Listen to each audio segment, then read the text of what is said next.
إن الحمد لله نحمد الله الذي نزل الفرقان على عبده ليكون للعالمين نذيرا، ونصلي ونسلم على من أرسله كافة للناس بشيرا ونذيرا، وداعيا إلى الله بإذنه وسراجا منيرا.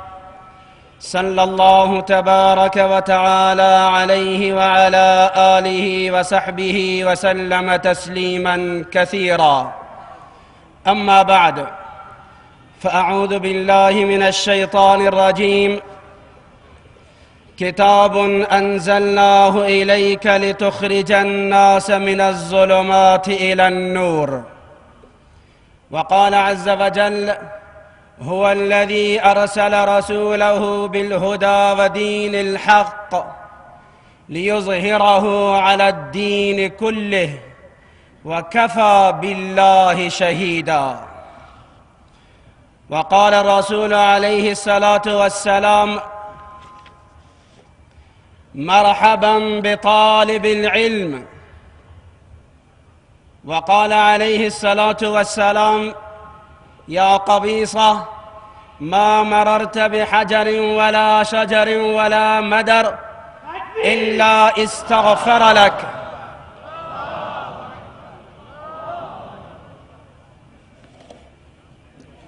وقال عليه الصلاة والسلام: إن الله وملائكته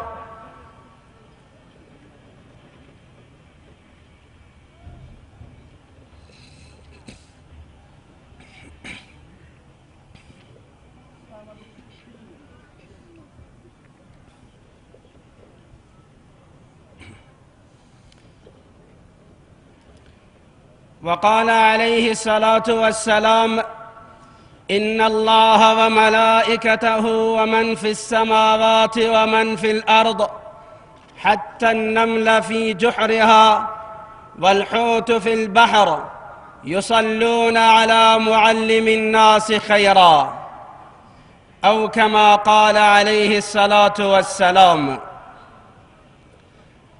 الله سبحانه و تعالی را شاکریم که من و شما را در زمره کسانی قرار داده که پیامبر بزرگوار اسلام در مورد آنها فرمودند: مرحبا بطالب العلم. هر یکی از من و شما امروز در جایگاهی قرار گرفتیم که با کلمات زیبای امام الانبیا، سید الانبیا، نبی الانبیا، سید ولد آدم، حضرت احمد مجتبی محمد مصطفی صلی الله علیه و علی آله و صحبه و سلم شایسته مرحبا هستیم. مبارک باد شما را این جایگاه بسیار رفیع و این مقام بسیار بلند که امام الانبیا به شما می‌فرمایند: مرحبا بطالب العلم. امروز هم موضوعی که اساتید فرمودند در مورد آن چند جمله عرض بکنم: علم و علما. جایگاهی است که امروز شما با نشستن در جمع علما و با اومدن در محضر علما، لحظاتی که از خونه هایتون قدم برداشتید، با اولین قدمی که شما از خانه برداشتید، مقام و مرتبتتون و جایگاهتون در آسمانه ها چنان بلند و بالا رفت که اهل آسمانه ها فرشته ها تشخیص دادن و فرشته های پروردگار نگذاشتن قدمهایش اولین قدمتون حتی به زمین گذاشته بشه، بلکه فرشته های نورانی رب العالمین پر و بال خود را پهن نمودن تا قدمگاه شما پر و بال ملائکت الرحمن قرار بگیره. مقامی بسیار بلند. امام الانبیا به یکی که فرمودن: جئت لاطلب العلم، مژده دادن: ما مررت بحجر ولا شجر ولا مدر. تمامی شما سروران رو مبارک باد. از مسیری که شما رد شده اید سنگلاخ بوده، سنگهای آنجا اگر ریگستان بوده، ریگستان ذرات شن و ریگ آنجا، و اگر از مسیر درختان انبوه و برگه های زیبا رد شده اید، هر برگ درخت برایتون رو استغفر لک، همه درختان، برگه های درختان و تمامی سنگلاخه ها و سنگه ها و ریزه های و ذرات خاک برای شما طلب آمرزش نموده اند از رب ذوالجلالشون. و این طالب العلم را امام الانبیا یک هدیه تقدیم میکنن که جالب، من وقتی که این روایت به ذهنم اومد اون هدیه رو من هم به شما از پیامبرتون، بزرگترین شفیق و مهربان و غمخوار و دلسوزتون، به شما تقدیم بکنم. فرمودن اذا اصبحت، اذا صلیت الصبح، هنگامی که نماز صبح خوندی ای قبیصه، بگو 3 مرات، 3 بار بگو سبحان الله العظیم و بحمده. فواید آن: از 3 مرض بسیار مهلک و خطرناک نجات میابی، هرگز کور نمیشی، مرض جذام تو را اصابت نمیکنه، و فایده سومش هرگز فلج نمیشید. چرا زیبا و قشنگ! سبحان الله العظیم و بحمده. این هدیه است که امام الانبیا به یک طالب العلم هدیه نمودن. امروز من و شما به عنوان یک طالب علم اینجا تشریف آورده ایم، شما تشریف آورده اید و ما در محضر اساتید خودمون تلمیذ زانو تلمذ رو گذاشته ایم تا پروردگار ما رو در زمره آن طلابی قرار بدهند که امام الانبیا ارشاد فرمودند تمامی گناهان طالب علم با اولین قدم برداشتنش عفو می شوند. علم بزرگترین شرف و سرمایه برای انسان. شرف آدمیت بنابر علم و علم آدم الاسماء كلها. رب ذوالجلال علم علما را هل یستوی الذین یعلمون والذین لا یعلمون، تعبیری دیگر والذین اوتوا العلم درجات، منظری زیباتر، و قل رب زدنی علما، و منظری قشنگتر و علمک ما لم تکن تعلم. رب ذوالجلال مقام شامخ علم رو در آیه های قرآن با اولین کلام وحی خودش آغاز میکنه: اقرأ باسم ربک الذی خلق، خلق الانسان من علق، اقرأ وربك الأكرم الذي علم بالقلم، علم الانسان ما لم يعلم. و انسانهایی که تهی از علم، کلا ان الانسان لیطغی. اما علم علما به ما چه عطا نموده؟ علم علما به ما ایمان دادن. بزرگترین نعمت رب ذوالجلال رو توسط دسته های زیبای علم، توسط زیبای علما رب کریم به ما ارزانی نموده. ایمان آن سرمایه بزرگی است، اسلام آن سرمایه بزرگی است. انسانی که از این نعمت محروم بوده از اون بپرسیم که نعمت ایمان چه نعمتیه. 2 ماه قبل در جمعی بودم که 2 نفر جوان فرانسوی رو پیش من آوردن، 2 نوجوان 20 سال 21 سال سنشون، محمد عیسی و محمد یوسف. زمانی که من از اینها پرسیدم که از سرگذشت ایمانتون برای من بگید، منظر عجیبی بود. این 2 تا جوان که تازگی درخشش ایمان چهره هاشون رو منور کرده بود، به تعبیر دوستمون که با ما هم سفر بودن حاجی مجید میگم نگاه کن چهرهشون رو، چهره محمد یوسف رو بنگر حافظ، مثل این که قطعی از ماه رو آوردن و در چهرهش گذاشتن. چرا؟ الاسلام یهدم ما کان قبله. اسلام تمامی گناهان و لکه های کثیف خیانت و جنایت رو و معصیت رو محو میکنه. فقط و فقط درخشش و زیبای ایمان بود که چهره هاشون رو میدرخشاند. زمانی که پرسیدم چگونه مسلمان شدید، کلمات رو من امروز به شما تکرار میکنم، آنچه که محمد عیسی گفت، اون جوان فرانسوی تازه مسلمان. اما آنچه که دردی که درون سینهش بود، و این کلمات پیام دردش رو به گوش به دلمون میرسوندن، من که نمیتونم اون درد رو به شما تعبیر بکنم. در جواب گفت آغاز سرگذشت ایمانش رو از اینجا شروع کرد. 20 سال زندگی تاریک، 20 سال زندگی تاریک کفر. انگار که چنین احساس میکردیم که در یک گودالی متعفن، گندیده، وحشتناک، خوفناک، تاریک، ظلمانی 20 سال کسی رو زندانی کرده باشند. بعد از 20 سال تازه به نور، زیبایی، قشنگی، لبخند، خوبی، محبت رسیده باشه. چگونه تعبیر میکنه 20 سال زندگی تلخ و تاریک کفرش را؟ بله، به من و شما علم علما ایمان تقدیم نمود، به من و شما علم علما محبت الله و رسول تقدیم نمودن، به من و شما علم علما محبت حضرت رسول الله صلی الله علیه و سلم رو تقدیم نمودن، به من و شما علم علما محبت اصحاب رسول الله صلی الله علیه و سلم رو تقدیم نمودن، به من و شما محبت اهل بیت رسول الله صلی الله علیه و سلم رو علم علما تقدیم نمودن. زیبایی نماز داریم، ما این سعادت رو داریم که پیشانی نیازمون رو بر قدمهای رب بی نیاز بذاریم. الساجد یسجد علی قدمی الرحمن. این علم علما به من و شما تقدیم نمودن که نامه اعمال من و شما، پروندهمون همه روزه سر صبح اتیناهم و هم یصلون، به تعبیر روایت امام بخاری رحمه الله اتیناهم و هم یصلون ترکناهم و هم یصلون.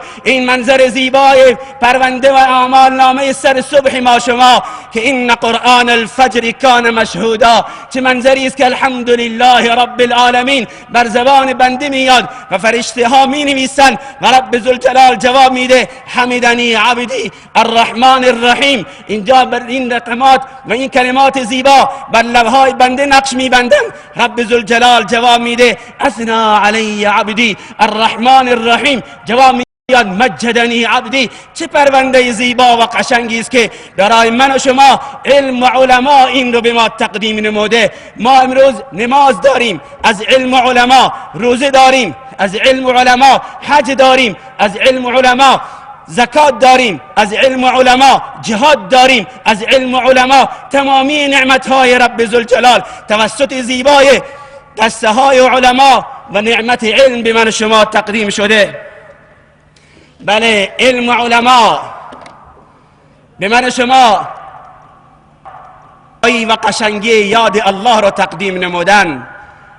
یاد الله، نعمت بزرگ، نعمت استغفار از علم و علما، نعمت درود و سلام پیامبر از علم و علما. چه نعمت بزرگی در این مورد. این یک نعمت، چند جمله عرض بکنم. نعمت زیبای صلات و سلام فرستادن برای پیامبرمون از علم و علماست. زبانی که بر زبان یک مسلمان کلمات زیبای صلی الله علیه و سلم نقش میبندند. چه قشنگی این منظر. فرشته هایی که مسئولیتشون فقط همینه، برمیدارن این گلدسته را، این هدیه را از جانب تو ای مسلمان و حرکت میکنن به سوی دیار عشق.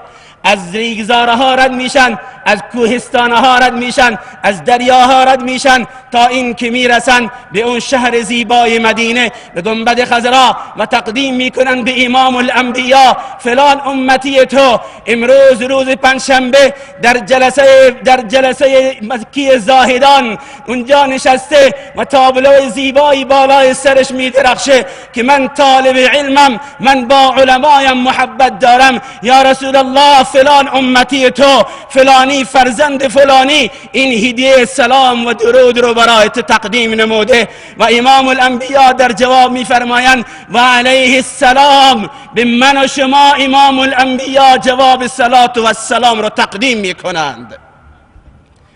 همین یک بار که بر زبان زیبای تو کلمات قشنگ درود و صلات و السلام بر پیامبر به حرکت در میاد و جاری میشن این کلمات، فرشته ای از بر قبر اطهر امام الانبیا دیارم رو ترک کردم و در این جمع حاضر شده ام. یا رسول الله برای تو صلات و سلام تقدیم نموده و امام الانبیا بار دوم سلام من و تو رو جواب میدهند. روزهای دوشنبه و پنجشنبه که کلی اعمال در محضر امام الانبیا تقدیم میشن، عملی بسیار درخشنده و نورانی و معطر، و فورا تقدیم میکنه به امام الانبیا فلان امتی تو که در جمع زیبای علما در زاهدان نشسته که بر پیشانی قشنگش میدرخشه که با الله و رسول محبت دارم که شهر و دیارم رو ترک کردم و در این جمع حاضر شده ام. یا رسول الله برای تو صلات و سلام تقدیم نموده و امام الانبیا بار دوم سلام من و تو رو جواب میدهند.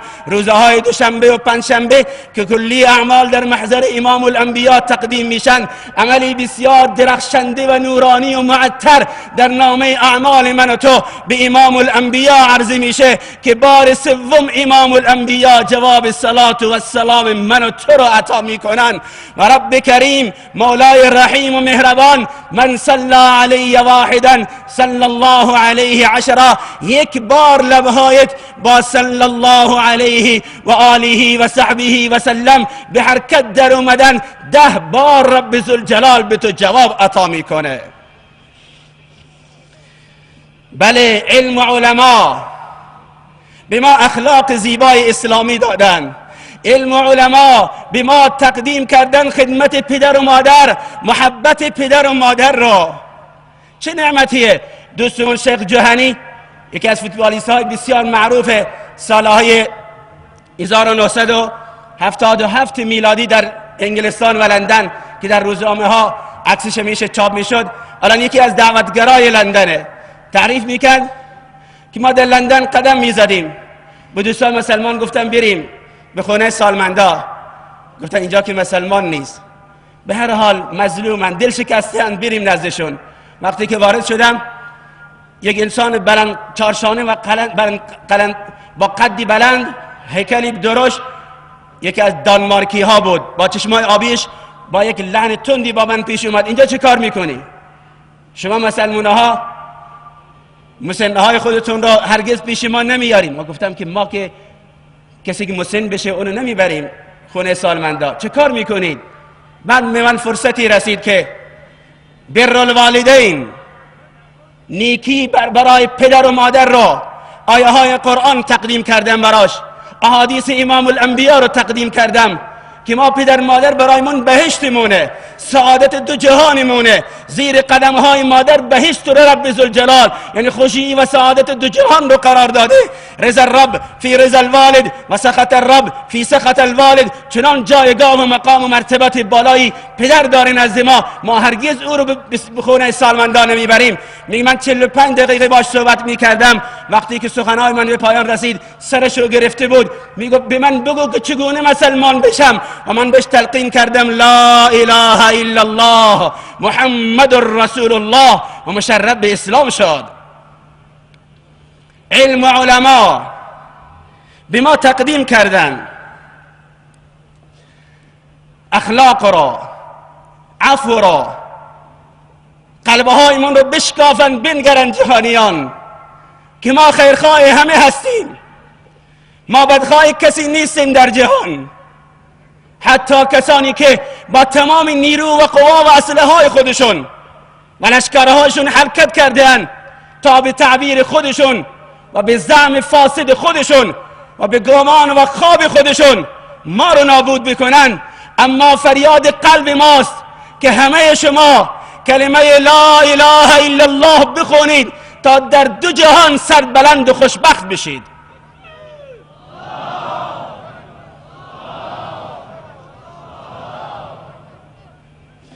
علم و علما. من فقط کلامم رو خلاصه می کنم با 2 سرگذشت در مورد این که علم چه جایگاهی داره.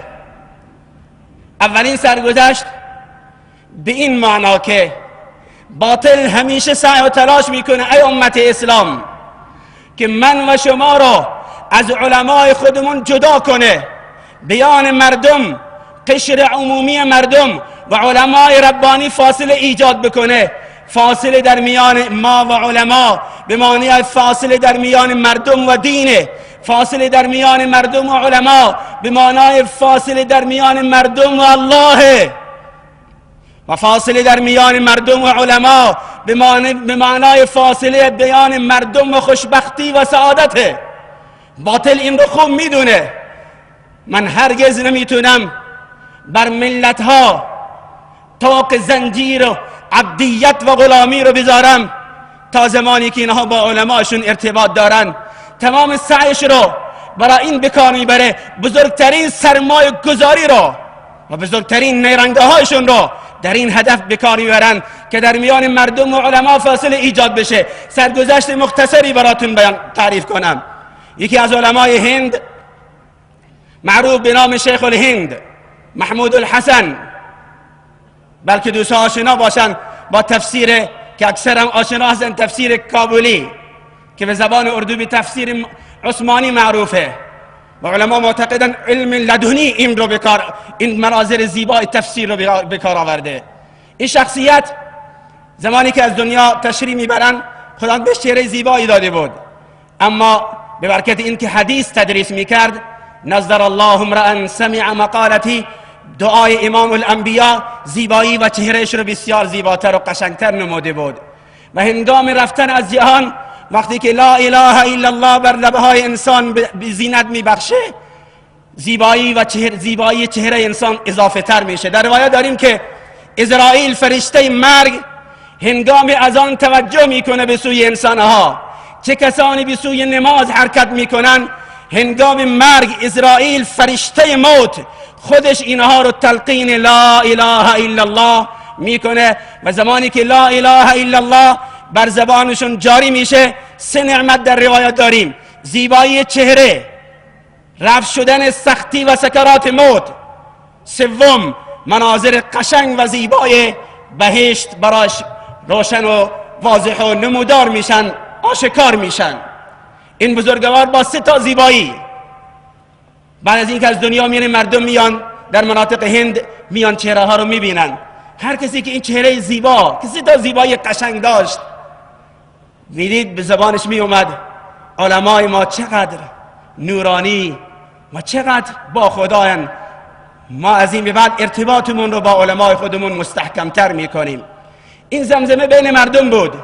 با دیدن این چهره بالاخره این زمزمه مردم به گوش دشمن، این ایامی بودن که استعمار انگلیس بر هند مسلط بود، به این افسر انگلیسی خبر میرسه که مسلمان‌ها دارن این کلمات رو بین هم تکرار میکنن. آتش میگیره که ما تمام سعی و تلاشمون برای اینه که مسلمان‌ها رو از عموم مردم جدا بکنیم، علما رو بین مردم و علما فاصله ایجاد بکنیم. اینها که دارن با هم نزدیکتر میشن، نقشه ای رو، مکری رو به کار میبندن و یکی رو صدا میزنن تا نقشه خودشون رو عملی بکنن. این انسان از خدا بیخبر و این انسان که قیامت رو فراموش کرده مکر اونها رو میپذیره، میاد به سوی، به تعبیر خودش که من این منظر چهره زیبا رو نگاه کنم. وقتی خلوت شد منتظر شده بود حسب دستوری که بهش داده بودن. لحظات آخر که خلوت تر شده بود جلو قدم برمیداره. حسین احمد مدنی رحمت الله علیه این بزرگوار وقتی که این شخص رو میبینه به شاگرداش میگه جلوشو بگیرید، اتق من فراست المؤمن فانه ينظر بنور الله. وقتی که شاگردان میان جلوشو میگیرن آنچنان اظهار عشق و محبت میکنه که شاگردها بین خودشون میگن که اگر اینو نذاری ممکنه بمیره. این همه محبت داره. استاد به خاطر نظم این ما رو منع کرده، یک کمی سهلنگاری میکنن رد میشه. وقتی که مولانا حسین احمد مدنی شاگرد رشید محمود الحسن متوجه میشه، خودش جلو میاد و با کلمات بسیار تند و تیز این انسان رو از اونجا بدور میکنه. ای از خدا بیخبر، ای ایمان فروش، برو دور شو از اینجا.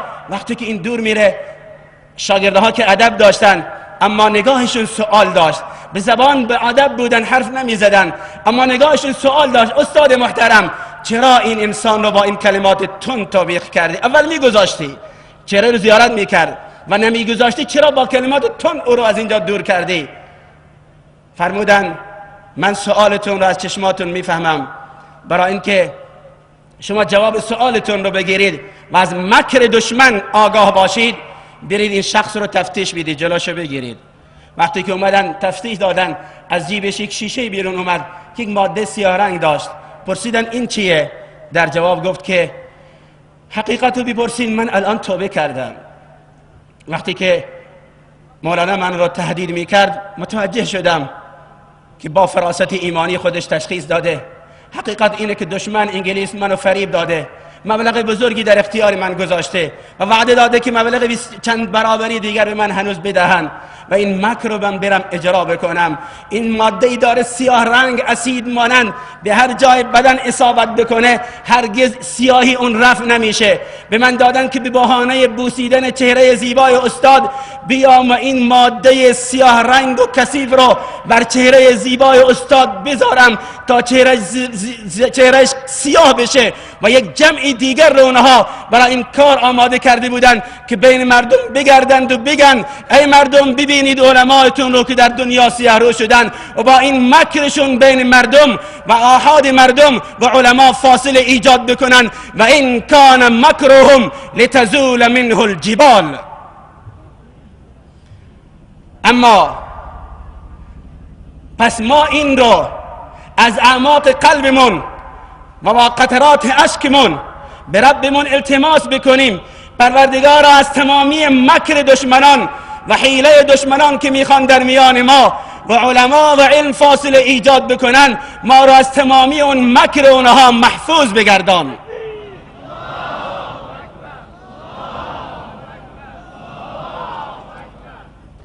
اما سرگذشتی دوم از عصر خودمون، برای اینکه جایگاه علم و علما رو بهتر بدونیم، گروهی که با مشعل فروزان علم با سرپرستی علما به حرکت اومدن برای دیدن مسلمانه ها در مناطق جزایر استرالیا حرکت نموده بودن. در مسیرشون جزیره اومد، کشتی لنگار میذاره و اعلام میشه که 24 ساعت در این جزیره استراحته و بعد سفرمون ادامه داره. میان پایین، این گروه از مردم میپرسن در این جزیره مسجدی هست؟ جواب منفی میان، نه خیر. مسلمانی هست؟ نه خیر. خمی میزنن و شروع میکنن به اعمال و تدریس آن درسی که علما به اونها داده اند، تا اینکه سفید ریشی میاد، یک انسان مسن میاد، با دیدن اینها میگه که چند لحظه توقف میکنه، بعد میگه که اگر من به شما جایی بدم برای اینکه شبتون رو بگذرانید میایید؟ میگن با هم صلاح و مشورت میکنیم. میگه خوب مغرب غروب میام، بین خودتون صلاح و مشورت بکنید. هنگام غروب این شخص میاد، میگه چی شد؟ میگه صلاح و مشورتمون بری شد که ما با شما بیاییم، از اینجا بهتره. وقتی اونجا رفتن متوجه شدن که این خونه خودش رو آماده کرده برای اینکه از مهمانا پذیرایی بکنه، حتی گوسفندی رو آورده و اونجا گذاشته بسته که شما ذبیحه ما رو، دستکوش ما رو نمیخورید، به خاطر خودتون این گوسفند رو ذبح بکنید و برای خودتون شام آماده کنید. بسیار مجلس خوبی بود، شام با هم خوردن. هی از مسلمانها و احوال اسلام میپرسید. شام تمام شد، بعد از پایان رسیدن شام خوردنشون گفتن برای استراحت اختیار دارید، تو خونه من بخوابید یا روبرو کلیساست. گفتن کلیسا کلیدش؟ گفت کلیسا در اختیار خود منه. مشورت کردن در کلیسا بهتره. اونجا رفتن برای استراحت. بعضی ها شبهاشون را همان گونه که علم و علما به ما درس داده اند که مسلمون شب تو برای نجات بشره، شبهای تو برای ارتباط با پروردگار جهانیان هستند، شبهای تو برای خواب نیستن. شبها رو قرآن این منظر رو میگه، علم و علما میگن ان ربک یعلم انک تقوم ادنا من ثلثی اللیل و نصفه و ثلثه و طائفه من الذین معك. و منظری دیگر یا ایها المزمل قم اللیل الا قلیلا. و قرآن به تعبیر زیباتر میگه انه یراک حین تقوم و تقلبک فی الساجدین. منظری دیگر تتجافى جنوبهم عن المضاجع يدعون ربهم خوفا و طمعا. منظری دیگر و بالاسحار هم یستغفرون. منظری دیگر ولا تجهر بصلاتك ولا تخافت بها وابتغ بین ذلك سبیلا. منظری دیگر نحن أعلم بما يستمعون به إذ يستمعون إليك و إذ هم نجوا إذ يقول الظالمون إن تتبعون إلا رجلا مسحورا. به این گروه شبشون رو با دعا و تضرع برای اهل این جزیره و این شخصی که اینها رو مورد احترام و اکرام مهمان نوازی قرار داده بود، صبح روز بعد صبحانه میخورن، میپرسه در مورد اسلام و مسلمین، میخوان حرکت کنن، وقت حرکت کشتیه، التماس میکنه 24 ساعت دو جزیره من بمونید. اون انسان مسن میگن که کشتیمون میره، مشکلی نیست، این همه کشتی ها از یک شرکتن، از یک کمپانی هستن و این بلیتتون اعتبار داره، میتونی فردا با همین بلیت سفر کنید. کشتی که امروز حرکت میکنید به جایش کشتی دیگر لنگار میزنه اینجا. خیلی اصرار داشت، موندن. بعد از ظهر بود که گفت من فردا سر صبح کل اهل جزیره رو جمع میکنم، شما باشون یکم صحبت کنید در مورد اسلام. گفتم ما برای دیدن مسلمان ها حرکت کرده ایم، علمایمون درسی رو که به ما داده اند تازه درس اینه که ما بریم به داد مسلمان ها برسیم و اونها رو آگاه کنیم که به داد جامعه بشر برسن. اصرار کرد، مشکلی ایجاد نمیشه، اینجا کل در اختیار خود من، اینجا اختیار خود من. قبول کردن. روز بعد سر صبح آمادگی رو گرفته بود و تمام صوت و تمام کلیسا رو آماده کرده بود. زنگ کلیسا رو به صدا در آورد. با شنیدن زنگ کلیسا تمامی اهالی جزیره شروع شدن به جمع شدن، حرکت کردن و جمع شدن. کلیسا پر شد و بعد از اینکه کلیسا مردم بیرون کلیسا تجمع کرده بودن، کل جزیره جمع شده بود. قبل از اینکه صحبت رو بده به دوستان گروهی که برای اسلام مسلمین حرکت کرده بودن و مشعل فروزان علم رو از علما تحویل گرفته بودن، میگه من خودم چند جمله میگم اگه اجازه بدید. میکروفون رو به دست میگیره، میگه ای مردم، من شما رو به اون پروردگاری که او رو میپرستید سوگند میدهم بگویید که قبل از 20 سال جایی که من ایستادم و شما نشسته اید اینجا مسجد بود یا کلیسا؟ چند لحظه سکوت. دوباره سوالش رو تکرار میکنه، لبه ها به حرکت در میان. همه میگن که 20 سال قبل اینجا مسجد خانه خدا بود، کلیسا نبود. این مناظر در دنیا دیده میشن. جزیره قبرس رفتیم دیدیم که کلیساهای بسیار بزرگی تبدیل به مسجد و خانه خدا شده بودن.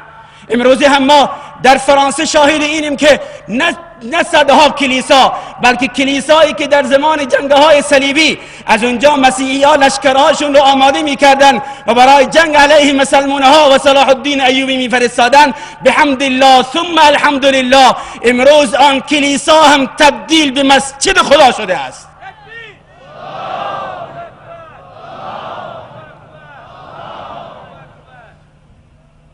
بعد از سؤال دوم، ای مردم، من شما رو به پروردگاری سوگند میدهم که او رو میپرستید، راست بگویید که 20 سال قبل در این جزیره چند درصد مسلمان بودن و چند درصد غیر مسلمان بودن؟ همه جواب دادن که 20 سال قبل این جزیره 100% مسلمان بود، یک غیر مسلمان هم نبود. سؤال سوم، سوگند پروردگاری که او رو میپرستید حقیقت رو بگید. 20 سال قبل چه کسی باعث شد که در دوران این 20 سال شما اسلام عزیز رو رها کنید و مرتد بشید و دین مسیحیت رو بپذیرید؟ همه در جواب گفتن و به اشاره از خودت.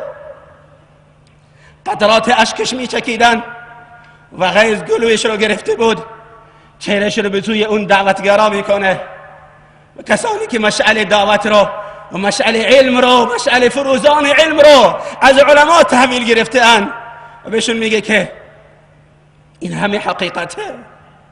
20 سال قبل ما علم نداشتیم. توجه کنید دوستان، من این پیش امامشون بودم، علم نداشتم. همیشه اولین کسانی که طعمه باطل میشن و زیر چکمه های کثیف کفار له میشن کسانی هستن که از سرمایه علم محرومن. علم نداشتم، به وضعی رسیده بودیم که من با چند تا پیر مرد در این مسجد نماز میخوندیم. این منظر رو دشمن دید و دامش رو پهن کرد، منو شکار کرد و ما رو فریب دادن که در دنیا مسلمان نیست. اگر در دنیا مسلمانی می بود به داد شما می رسیدن، کسی نزد شما می اومد و با من قرارداد بستن ماهی 20,000 دلار. ایمان فروختم. این خونه رو اونها به من دادن، ماشین زیر پام اونها به من دادن. من باعث شدم که این همه ملت از اسلام به دور بشه و در کفر ارتداد گرفتار بشن. اما من امروز شما رو هم گواه میکنم و گفت ای ملت شما رو هم گواه میکنم، من شما رو فریب دادم. دین نجات و رستگاری فقط دین اسلامه. نجات، دین خوشبختی و سعادت در دو جهان فقط دین اسلامه. بعد از شروع کرد به خوندن لا اله الا الله محمد رسول الله، لا اله الا الله محمد رسول الله، تکرار میکرد و گریه میکرد تا اینکه تمامی اهل اون جزیره چندین هزار نفری همه با هم شروع کردن به خوندن لا اله الا الله محمد رسول الله و مشرف به اسلام شدن. امروز هم نیاز به این است که ما دست به دست علمایمون بدیم و با اونها عهد و پیمان ببندیم که ما از سینه های شما علم نبوی و علم قرآن رو یاد میگیریم و بعد از اون مشعل فروزان دعوت و علم رو به دست میگیریم و برای نجات انسانها قدم برمیداریم. همه انسانهای روی زمین یا برادر و خواهرهای انسانی ما هستند که هنوز مشرف به اسلام نشده اند، یا برادر و خواهرهای انسانی اسلامی ما هستند. به برادر و خواهر اسلامی خودمون پیام میدیم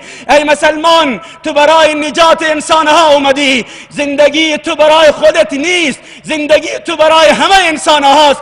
کنتم خیر امت اخرجت للناس، پیام نجات در اختیار تو قرار گرفته. و کذالک جعلناکم امة وسطا، ای حاملین لدین الوسط، این رو به انسانها برسونیم پیام نجات و خوشبختی رو. و به انسانهایی که برادر انسانی ما هستند هنوز اسلام نآورده‌اند، اگرچه اونها ظاهرا فریب شیطان خورده‌اند و دشمن ما قرار گرفته‌اند، در مقابل ما قد علم کرده‌اند، با نیرو و اسلحه و تمام قوایشون بر سر ما ریخته‌اند. اما از قلبمون به اونها فریاد میکنیم ما خوشبختی دو جهان شما رو میخواهیم. ای انسانها، ما خیرخواه شماییم. ای اروپا و امریکا، بخونید لا اله الا الله تا شما برادر و خواهر انسانی ما بشید. و اگر شما نخوندید، با این مشعل فروزان دعوت و علم در مقابل ما قد علم کردید، بدانید زمانی که شما برای خیرخواهان خودتون اسلحه به دست بگیرید و در مقابل اونها بیستید، شما در مقابل ذات جبار الله ایستادید.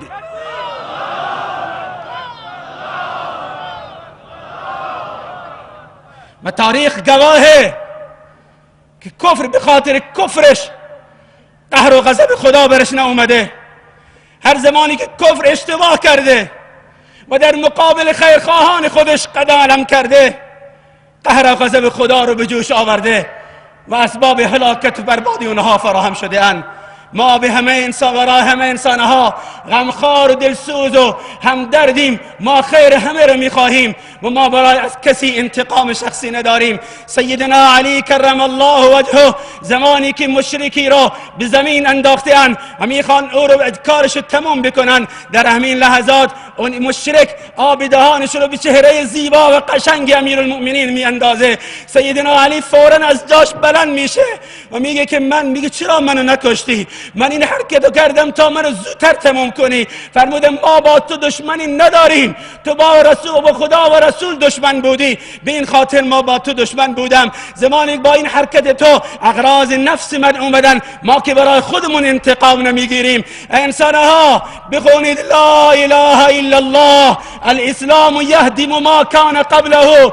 تمامی خیانت های شما، جنایت های شما، قتل های شما، خون ریزی ها و خون آشامی های شما رو الله عفو میکنه و ما مسلمان ها هم عفوتون میکنیم.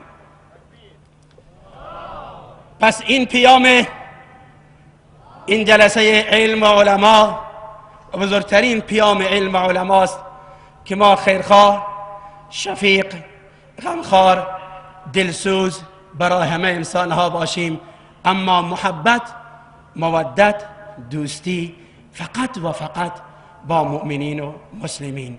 الله تعالی به همه ما شما توفیق عمل عنایت بفرماید.